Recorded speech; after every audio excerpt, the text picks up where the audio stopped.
Welcome back to my channel, Shubhangi Insights. So, today we are going to do a new topic. So, till now we have seen what is statistics all about, collection, classification. Now, the next topic is presentation of data. Now, before getting into what is presentation of data all about, we need to know some of the basic terminologies in order to understand what is presentation. So, for that, we will be doing the topic of this frequency distribution. Now, what do we mean by frequency distribution? Systematic presentation of values taken by a variable along with the frequencies is called as frequency distribution. Now, what do we mean by this? You can see here there is a table which is made up. We have heights and number of students. So, this is nothing but a variable and these are the values taken by this variable. This is nothing but the frequencies and these are the different frequencies. Now, together everything arranged in a proper order in a tabular form is called as frequency distribution. Now, let us look at simple definitions in order to understand the table more accurately. Now, let us see the different terms which are used in frequency distribution. First one is frequency. Now, what do we mean by frequency? As we can see in the table, this is nothing but the values taken by the variable, and on the right side we have number of students. So, the number of times an observation occurs again and again is called as frequency. So, we can collectively call this to be frequency in our example. Next, class interval. As we can see, there are groupings done here under the height column 140 to 150, 150 to 160, 160 to 170, 170 to 180. So these are nothing but class intervals. As you can see, there is a starting point, there is an ending point. So that is the reason we call this to be interval. So here all these numbers are nothing but our class intervals. Next, class frequency. So as it is class frequency, so we will be considered individual class frequency.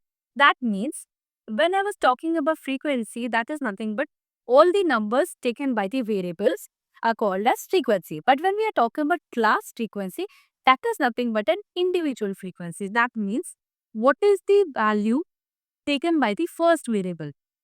140 to 150 is occurring 6 times. So this becomes a class frequency. Similarly, 24 becomes our next class frequency for this particular class interval. 18 becomes the next class frequency for this particular class interval. And 2 is the class frequency for last class interval. So this is nothing but the class frequency. Okay, next is class limits. So as we can see here, there are two class intervals, 140 to 150. The first one is called the lower class limit. The next one is called the upper class limit. So class limits is nothing but the boundaries of class intervals. So here, the smaller value or the left side value is called as lower class limit and the right side value is called as upper class limit.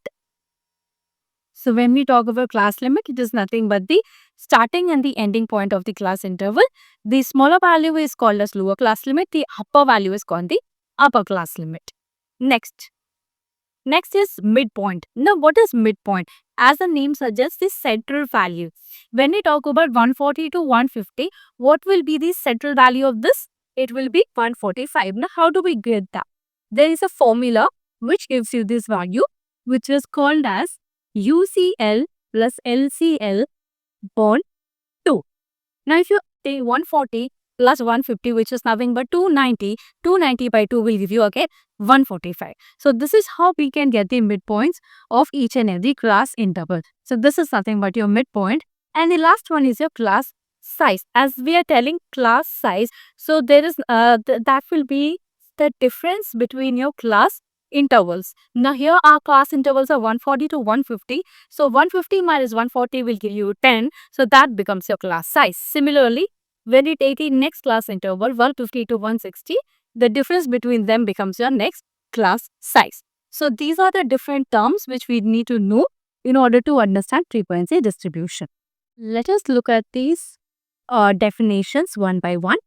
First one was frequency. As I already told you, the number of times the value of the variable repeats again and again is called as frequency. So that's what is written here. Frequency or value of variable is the number of times it occurs in a given series of observations. For example, if you're having a set of series, you break them down into groups and then you assign them the number of times it is repeating. So that becomes your frequency.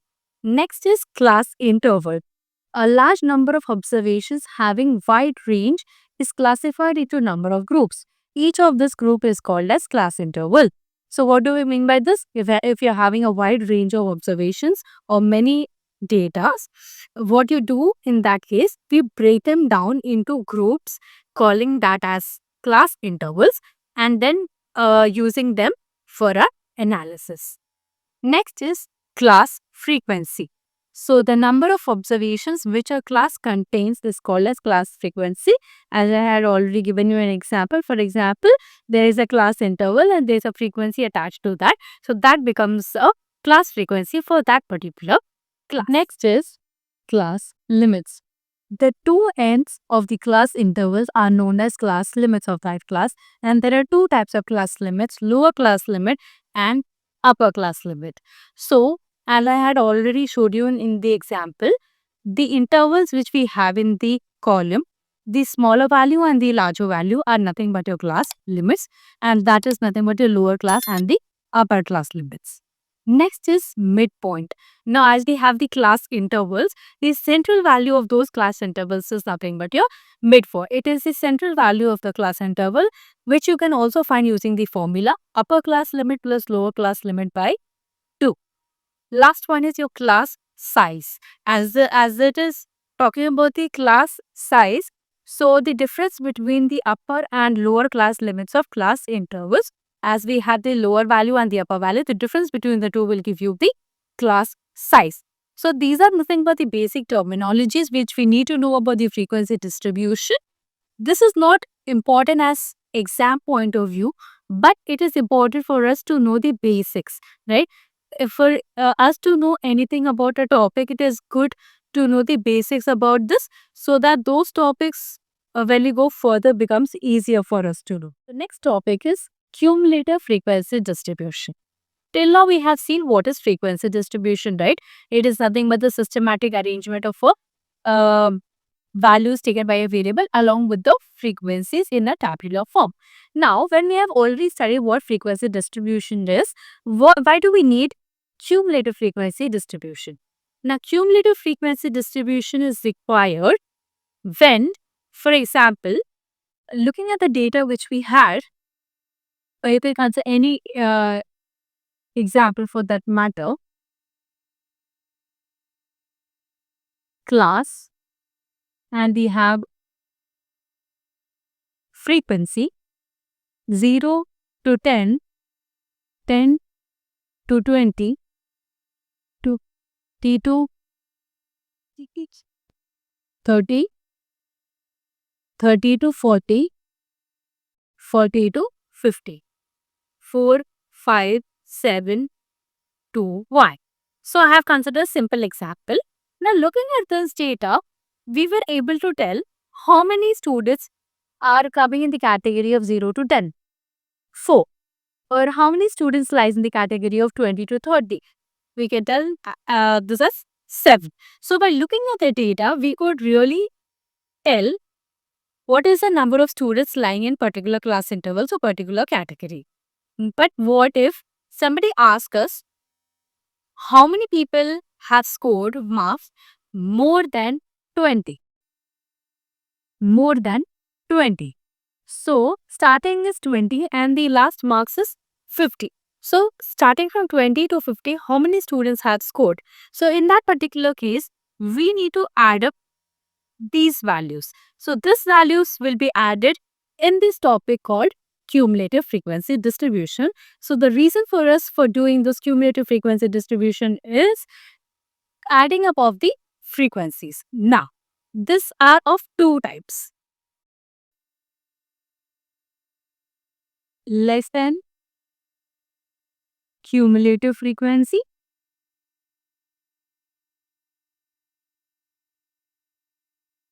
and second, more than cumulative frequency.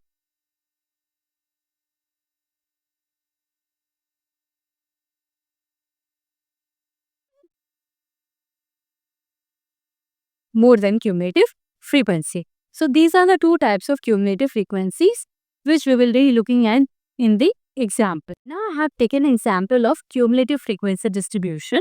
In this example, I have considered different weights which are given in the class intervals, and I have considered the frequencies taken by these class intervals. Now we need to find the two things, less than cumulative frequency and more than cumulative frequency, for this particular question. And this is very important from exam point of view. So please listen carefully in order to understand how these two are done. First, we are going to find less than cumulative frequency, or you can also call this as LCF. Fine. So now how are we going to start? First value which we put here will be same as your frequency value. Okay. The first value which we put here is going to be same as your frequency value. Next. Now, the value which you have taken here will keep on adding with the next value of frequency. Like this. Here, 3 plus 5 will be added and the value is 8. Next, again we will repeat the same procedure. This value will be added with the next value. 8 plus 12, which is equal to 20. Next, 20 plus 18 is equal to 38. Next, 38 plus 14 will be equal to 52. Next, 52 plus 6 will be added to 58. And the last one, 58 plus 2 will be equal to 60. Now, let's do the total of the frequencies. 3 plus 5 plus 12 plus 18, 14, 6 and 12. The total will come up to 60. Now, how to do a cross verification whether the values which you have found in this less than cumulative frequency are correct or not. Now, first value which you are taking has to be same value as the frequency value. From next, you need to add up with the next frequency values and keep on adding them. Now, you can observe here the last value which you have got and the total frequency which we have got has to match. If this matches, your answer is right. So this is how we can find the less than cumulative frequency for this particular question. Now let us find how to calculate more than cumulative frequency. So I have made a column for more than cumulative frequency. You can also call this as MCF. Okay. Now, the procedure for this is different from how to find your less than cumulative frequency. In this particular case, the total value of frequency will be considered as the first value of more than cumulative frequency. Okay. Now, by subtracting these values with the frequency, we will be getting our next values. I need 60 minus 3 is equal to 57. So you need to minus this value with the first value of frequency. Next, 57 will be minus with the next value 5 and your answer is 52. Next, the value will be minus with 12. So 52 minus 12 will give us 40. Next, it will be minus with 18. So 40 minus 18 will give us 22. Next, it will be minus with 14. So 22 minus 14 will give us 8. And the last one, it will be minused with 6. So 8 minus 6 is giving us 2. And we are going to stop here. Now, look at the values which we have got here in more than cumulative frequency. Now, how to cross-check whether the numbers which we have found is right or not? See, in this particular case, the first value of more than should be equal to the total value of frequency. And the last value of more than should be equal to the last value of frequency. If these two matches, then your answer is absolutely right. So this is one of the way in which we can find less than cumulative frequency and more than cumulative frequency. There is another alternative way through which you can do the same thing. Now let's see how to do that. Now, when we are talking about less than cumulative frequency, what we are going to do in that particular case, you have weights given to us and we have frequencies given to us. Now, when we are talking about less than, so as you have class intervals going from 30 to 35, so obviously when you're telling less than, it has to be less than 35. It cannot be less than 30, otherwise your answer is going to be 0. So when we're talking about less than values, so less than 35, how many weights are there? That is nothing but 3. So here your first value will be 3. Next, when we are talking about less than 40, so how many values come up to less than 40? Your first two values. Adding up your first two values, 3 plus 5, which is equal to 8. Next, when we are telling weights less than 45, we will be considering the first three values. 3 plus 5 plus 12. Next, when we tell less than 50, the weights will be added till here. 5 plus 8 plus 12 plus 18. Then next, when we are talking about weights less than 55, we are going to add up all the 5 values. Next, weights less than 60, we are going to add up all the 6 values, and in the end, less than 65, we will be adding all the values which will come up to 60. So this is how we will be getting the less than cumulative frequency column. Let us look at how to find more than cumulative frequency. Now, when we are telling what is the frequency of the weights more than 30. So in this case, we need to add up all these values. So that comes up to 60. So this will be our first value. Next, what is the frequency of weights more than 35? So that again we will be starting from 5 and adding up to 2. So the value will come up to 57. Next one, what is the frequency of the weights more than 40? Again that will come up to 52. Next, what is the weights or what is the frequency of the weights more than 45? Starting from 18 to 2, we will be getting 40. What is the weights more than 50?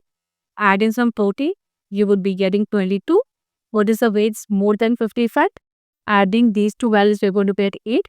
And in the last, what is the weights of getting more than 60? That is nothing but 2. That is your last value. So, this is the two ways in which we can find less than cumulative frequency and more than cumulative frequency. It is up to you which is comfortable to you to find. The first method, which is nothing but adding and subtracting, or the second method, which is by the logical way. So whichever feels comfortable, you can go up with those two.